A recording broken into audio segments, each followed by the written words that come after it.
Oh, there we go. I did it. Can you hear me? I was just like, I'm pushing buttons, and I'm like, ooh, maybe I shouldn't just button push. I'm gonna like ruin me, and technology's just not happening this week, so I probably shouldn't push buttons. I know. This happens. Anyway. But you're here. Yay, we figured it out. Okay, so how are you doing today? I'm good. So tomorrow it's the Canada Day. So we're on vacation mode right now. So that's good. Oh, I see. Yes. Lots of For stuff work. happening in Canada, yeah.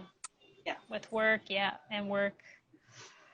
Yeah. Yeah, but I'm so happy that you can join me today. And this is my first time giving an interview. So And my hopefully, first time being interviewed. So so we'll work through it as a team. Okay. So first I'd like to ask you to introduce yourself and let us know how long you have been like dancing, what sort of styles do you specialize in? So my name is Asli. I'm Turkish. So I was born and raised in Turkey. And 2009, I came to Canada for my master's, and pretty much never left. Yeah. That's how it is. And I was always exposed to belly dance growing up in Turkey. You know, I did the family in the living room kind of thing. Mm-hmm. Same thing with the Turkish Romani, Roman havası. I was always exposed to it because it's part of our culture as well. Okay. So especially the cottage that my aunt was living was in the northwest part of Turkey where we have lots of Romani people. So I was always being exposed to both dance styles. And when I came to Canada to do my master at U of T, University of Toronto, funny fact that actually they had the belly dance class in there at U of T. So with one of my friends, we decided to go ahead and give it a try, and she ended up giving up after a couple of tries, but I didn't. So it's from one studio to another, and now I'm with Yasmin Ramzi. Nice. With our dance company, which is very excited, and we are filming for that, so that's very exciting too. Cool. So even though I'm Turkish, I actually my belly dance learning is Egyptian style. All my teachers pretty much. I think first studio was more almost American cabaret, but Yasmin Ramzi is very very Egyptian. So that's my specialty when it comes to belly dance. And my other love and passion is Roman havası. So I am specialized on that. Oh, sorry, neighbors. That's okay. And I teach and dance Roman havası. So I love it. And, that's great. Yeah. So I pretty much doing dancing since 2011. Okay. I started it, and now I'm a professional. Okay. Okay, cool. Do you have you been teaching online at all, or have you kind of been laying low since the pandemic started? Yeah, I did a couple workshops online. I did 1 month, couple weeks series. Oh, okay.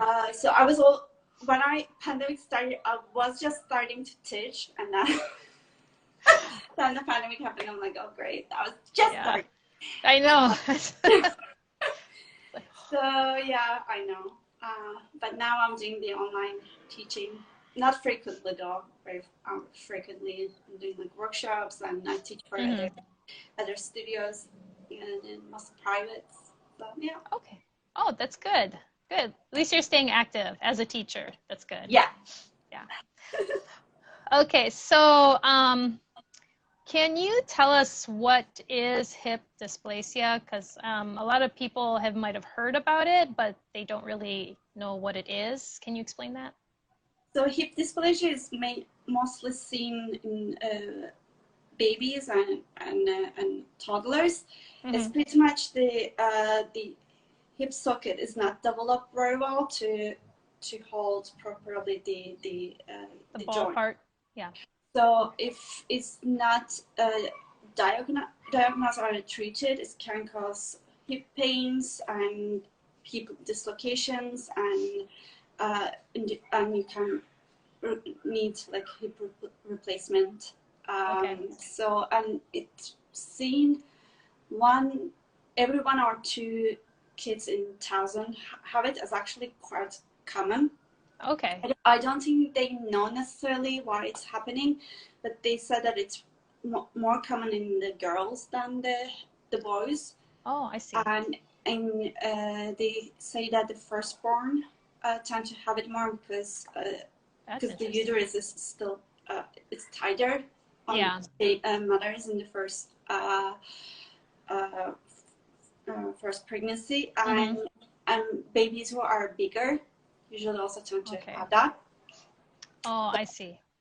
And I was first baby, I was a big baby, and I was a girl.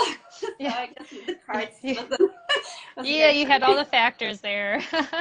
Yeah, and I had it in my both hips, but only one of my hips needed surgery. Yeah. Oh, okay. Yeah. Okay, so it's not just like a single side, it can be both sides. It can be both sides. Okay. Apparently it had tendency to be left more common. I don't know why. But it can be both, or it can be separate. Oh, I didn't know that. Yeah. Okay. And so did you have any challenges growing up with hip dysplasia? Did you find just growing up as a child before you got into dance? Before dance, I think it was more challenging to my parents. Oh, I see. Because you kind of grow up with it, and that's your norm. It's your normal. I think it was more difficult to my mom because it was her first pregnancy. She was really wanted to have a baby, and she did blame herself for her. I think she still does, to be honest. And you have this baby, and her hips are not normal, and I have to be on special cast, and I have the special shoes, and so they have to go through all this, and they have to me going through a surgery. I barely remember the surgery because I was very little. Yeah, I was a baby, so they have to go through all that without me not necessarily remembering. Yeah. But there is some stuff that when I go back, like even that yoga sit, I cannot do it because of my hip. Oh, okay. It's so painful for me to do it. Like I cannot sit on the floor, and I have been actually bullied by my high school friends. Who were like, "Why can't you just sit on the floor?" Oh. And then I realized because my hip is not letting me because I have a limited mobility. So, and I have to go through every year X-rays and surgery appointments. And my mom says that when I was little, I didn't want my pictures be taken because I think the flash of the camera was make me remember the X-rays. Oh. So you will see me like my back turned on all the family pictures. Oh. I was like refusing. So and then I think when I was teenager, one of the visits, the doctor noticed that I had one of my legs was short, and he asked me to wear inserts because he said that if I don't wear inserts frequently, pretty much actually, he told me to wear them all the time. I will end up with the spine problem. Oh wow! Okay. Because the difference is quite significant. So that's kind of fun stuff. So okay. Yeah, it was like I still hate shoe shopping. Oh yeah. Yeah, it can be very. It's very frustrating.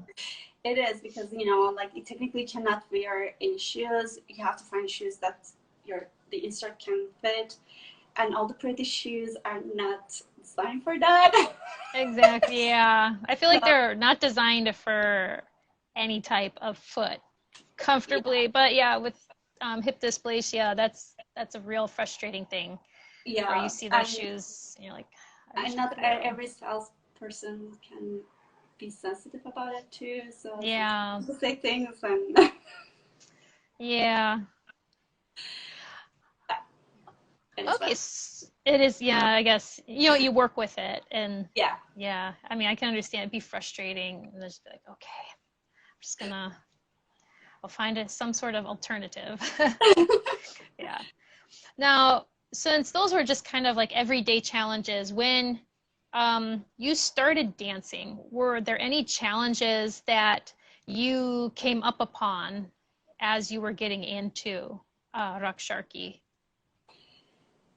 yes. So especially I think I find it more difficult during the practice times, because if I do, exceptionally for the hip movements, if I do them repetitively, it can be very painful. Like, Okay, I cannot practice dabke for a long time. It's really, because that's constant repetitive moves really I hurt see.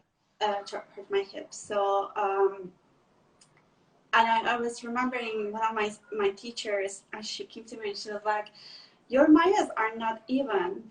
And I'm like, Mm-hmm. "Yeah, my hips are not even." So, and sometimes you also have to just kind of like accept the fact that some things will not be Yeah. even. Mm-hmm. Uh, so I I try to learn the fact that, some moves, like for example splits, will out of question. That's not never Mm-hmm. gonna happen. Mm-hmm. Um, uh, Sometimes the turns can be very challenging because Oh, okay. because of the like discrepancy. So when I turn, especially in one side compared to another, it can be very difficult and not Okay. balanced. Mm-hmm. So turns can be challenging. So I have to favor one side to another. Mm-hmm. And I'm one of the exercise that was actually, I think, was almost a breaking point for me is that more thing that we took ballet to teach students the pointed toe. You will Mm-hmm. just like point your toe, and you extend and you pull back to the side, Okay. pull back to the Yes. front. Yes.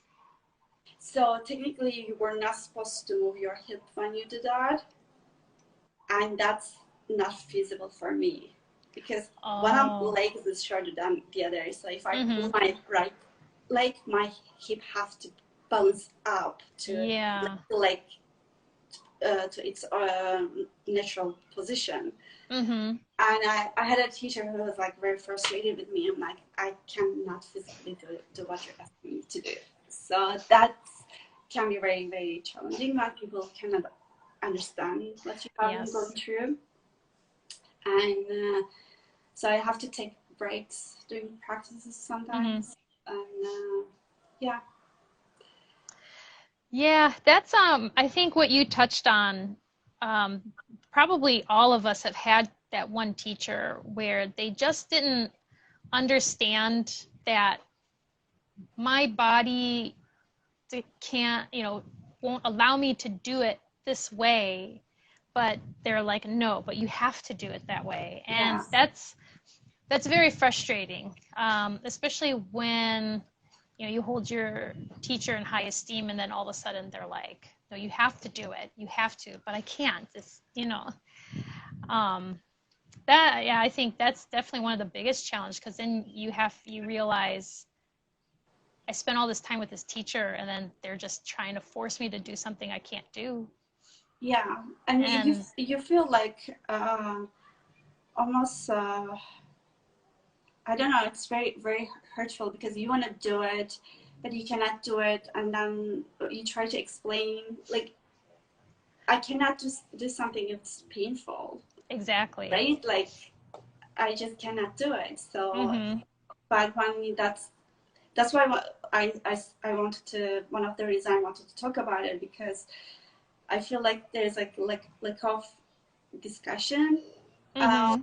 It's almost like we are assuming that the only able bodies are dancing, which is not the case.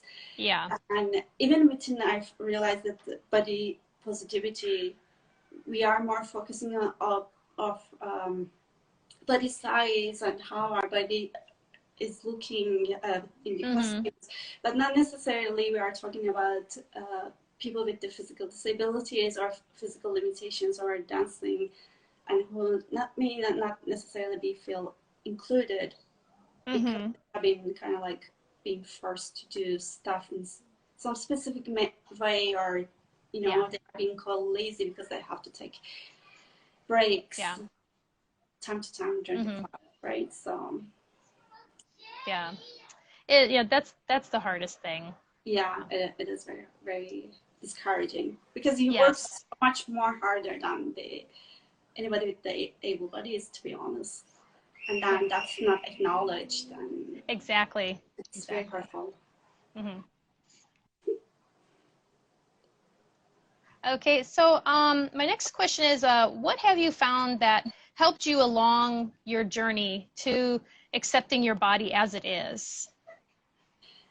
I think it took me a very, very long time. I was still in process of it. And I guess it was this, since I joined Instagram during the pandemic and meeting more dancers globally instead of just my local small community. And I will give a kudos to all the ladies from Rocks Curves Mm-hmm. Festival. I think that was breaking point for me. Mm-hmm. Um, that festival is just created such a welcoming place Mm-hmm. uh, for, I think, for everybody, and that helped me kind of, it's okay to love my body as it is. I'm Mm-hmm. proud of my body, even with the physical limitations. I can do pretty much most of the moves that we have in our vocabularies, and I Mm-hmm. can dance, I can teach. So, I it's okay Yeah. to be who I am with all my physical Mm-hmm. limitations, and just learn to be proud of myself. and Yeah. and I think like learning to be proud of yourself and your Mm-hmm. accomplishment is a difficult one. Like, we are such a worst critics of ourselves. We are Oh, always yes. down on ourselves. Sometimes, we should also say, girl, you did a good job. Like, good for Yeah, you.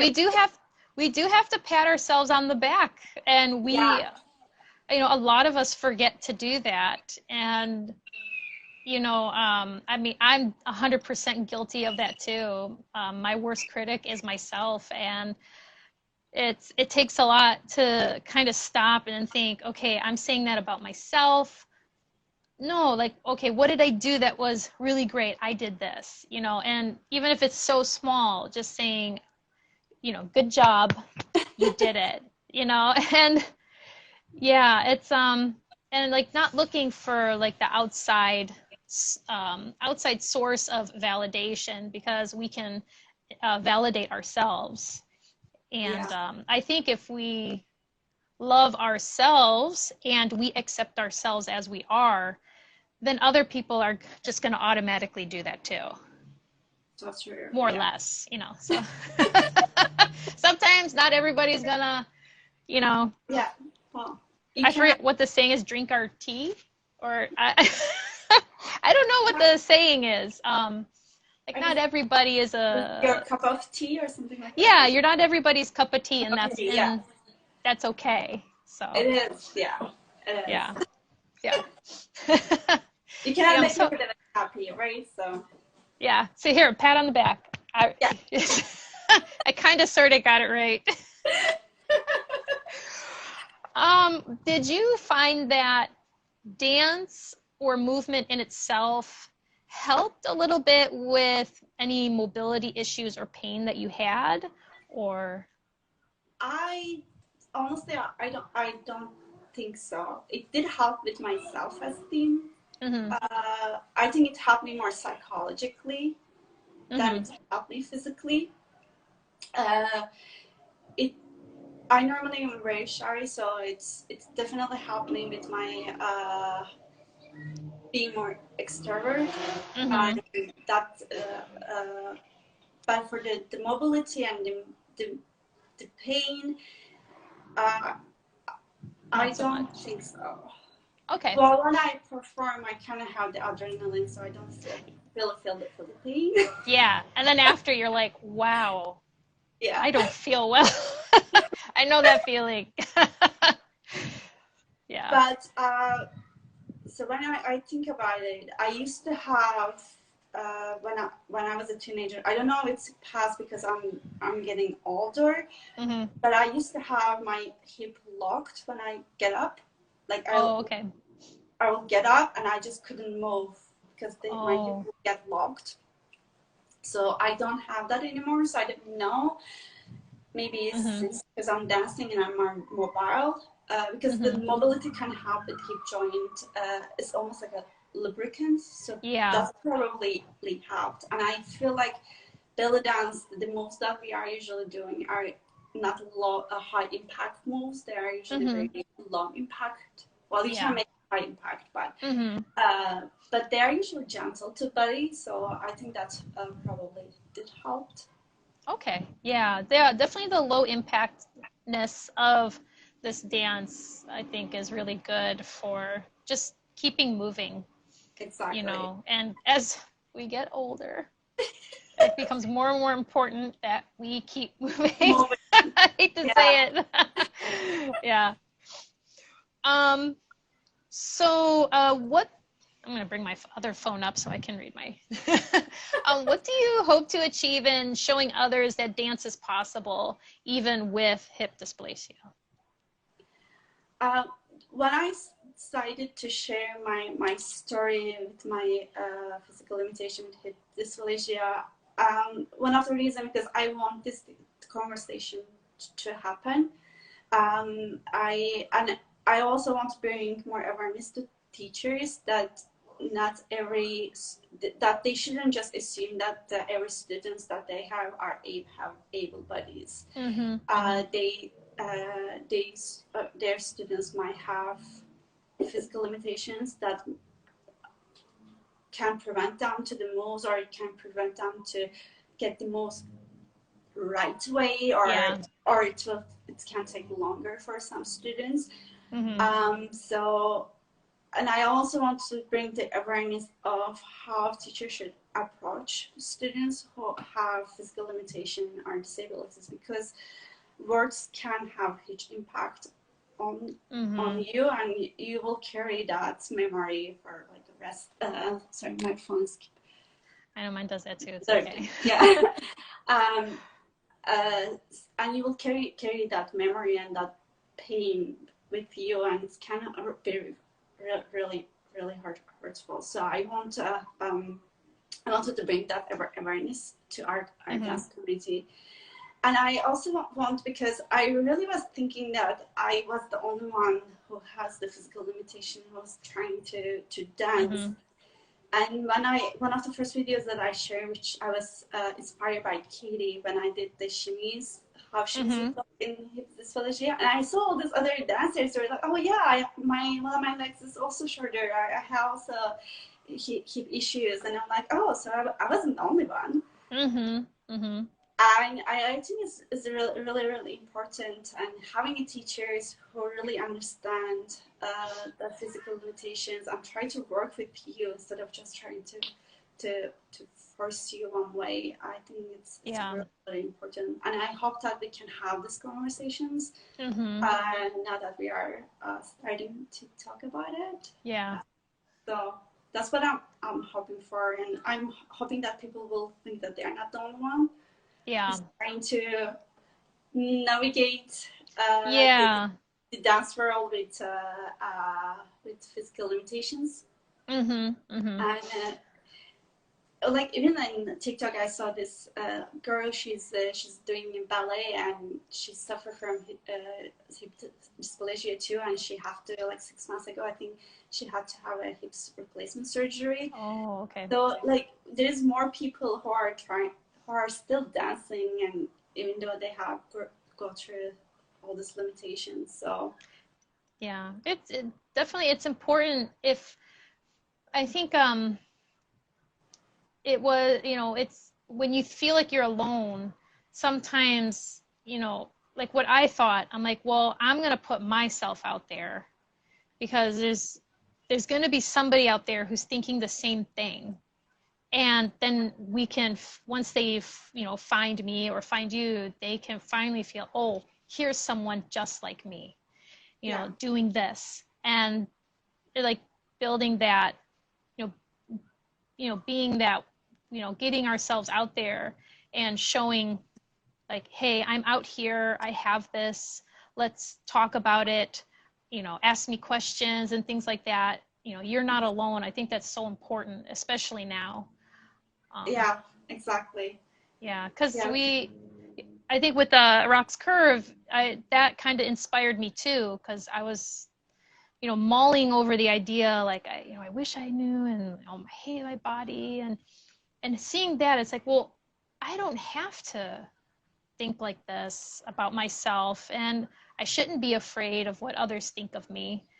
And I think that also sparked the kind of, I don't want to say it like a revolution, that more people are coming out saying like, hey, we don't fit into that mold of what a dancer is. And there's so many different types and sizes and shapes of dancers that Yeah, definitely. And I feel like it's also give you the courage to even try. And mm-hmm. if you were thinking that, I have this hip issue, so I cannot dance, and then you see somebody who has a hip dysplasia, one doing belly dance, the other doing ballet, and you were mm-hmm. like, oh, maybe I can also give it a try, right? Yeah.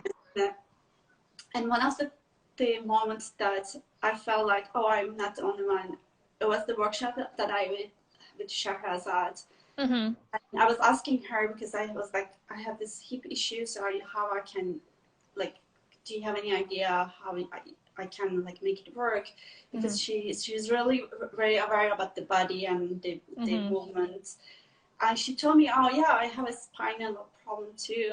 And then I was like, look at her, she's like belly dancing in Cairo, and she works around her limitation. It was just like such a moment for me, like I can do it too. Yeah. That was one of the moments I said, yeah, I can do it too. So I think, yeah, it's very important to just, I guess, come out and say, I have this, but I'm still doing dancing. Yeah. So hopefully more people like us will join us. Yes. Beautiful art form. Exactly. And I thought what you said about her too, because it's important to find a teacher who's going to help you find the alternate path. It's like, oh, this is what's my body is doing, and I'll never be able to do this.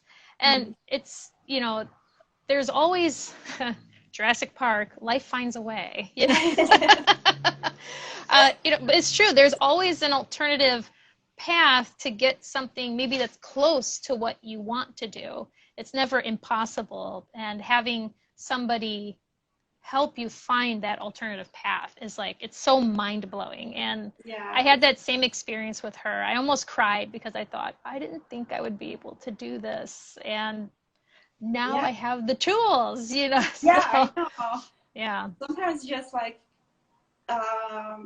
one small thing, like since I was doing this hip dysplasia awareness month thing, I become even more aware how I do moves, and I realized that when I turn, I tend to lift my be flat in my one foot and ball in the other one.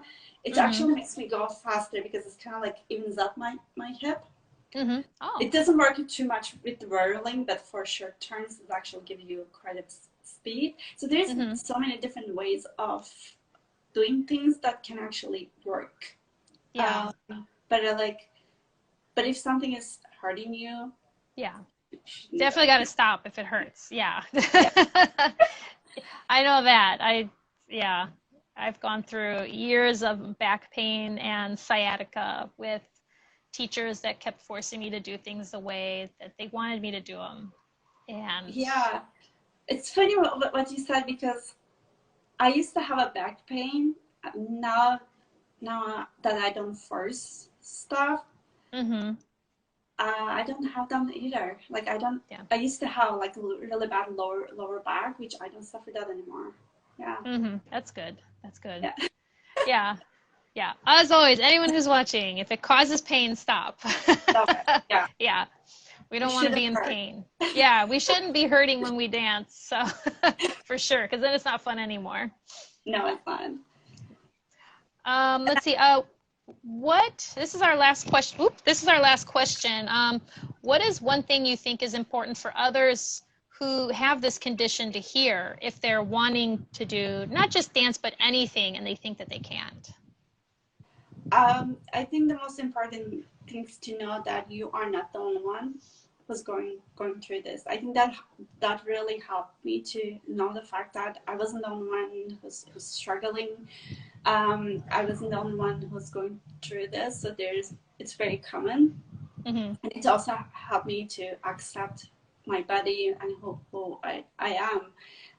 It's very common, and you can work around it. It's feasible, and it's okay to not be able to do some moves. Like you don't have to do every single move Yeah. in the vocabulary. If you cannot do the splits, well, you cannot do the splits. That's fine. That's totally okay. You can dance without doing splits. Yeah. There's other alternatives that are just as there's good. other Yeah. alternatives. I remember one of my friends. She couldn't do the back bend. So she kind of was like faking it, kind of like extend her body and kind of make it look like she was doing it. So there's always a way to go around it. So Yes. you just have to. I guess the best combination is, first of all, have a teacher that understands your limitations and who is willing to work around your limitations, because that's, I think, very, very important. Yes. And listen to your body. That will tell you what you can do, what you cannot do, or by listening to your body, you can find alternative ways of doing moves. And also, it's I think important to have a group of people who are sporting. And I kudos to all my dance company ladies. Like sometimes you might have to, as a company or group, you might have to modify stuff to accommodate your dance partner who has physical disabilities or limitations. Yeah. And it really means a lot when your dance sisters are willing to work around it and modify things to accommodate you. It's happened to me with the dance company. I cannot turn real to right. It's just impossible for me. And everybody was excited to do it, laughed, and I was like, it's just a way to lift it from my shoulders, because they were all like, instead of me trying to force it, they are all like willing to do it. So it's really make a huge difference if you guys just willing to like a little bit accommodate people and make them feel included. So yes, that's really important. Yeah, it is very important. Yes. Well, thank you so much for doing this with me today. Let's give ourselves a pat on the back, because we did our we did first. it. Instagram live interview. We did it. Yeah. Thank you so much again for coming on here, talking about hip dysplasia and being very transparent about your journey with this health condition. And I look forward to like everything you're going to put out about it. I think it's so important that we start bringing all these different things, like all these variations that we have as dancers to the table, and just normalizing it all and saying it's Yeah. okay, you know? Yeah. Yeah. You know, you're saying that all bodies are dancer bodies, and Exactly. we should start first with the conversation and then more with inclusivity. Yeah. Mm-hmm. Exactly. Exactly. Okay, again, so everybody, everybody, 2 people. Thank you for everyone who came in and popped in. This, I'm going to put it on my Instagram so you can replay it. And again, special thanks to Asla for joining me today. And we hope, both of us hope that you have a really great rest of your Wednesday or Thursday, depending on where you're living right now. So. And kudos to Katie who Yes. kind of like inspired this interview to. Yes. Yeah, she was the spark that I was like, okay, that's what I got to do. That's what I've been wanting to do. And there, I got it. Okay. Yeah. Special thanks to Katie for sparking this and helping us getting it started for sure. Okay. Bye, everybody. Let's see if I can turn this off. Okay, here we go. Okay, see ya. See ya.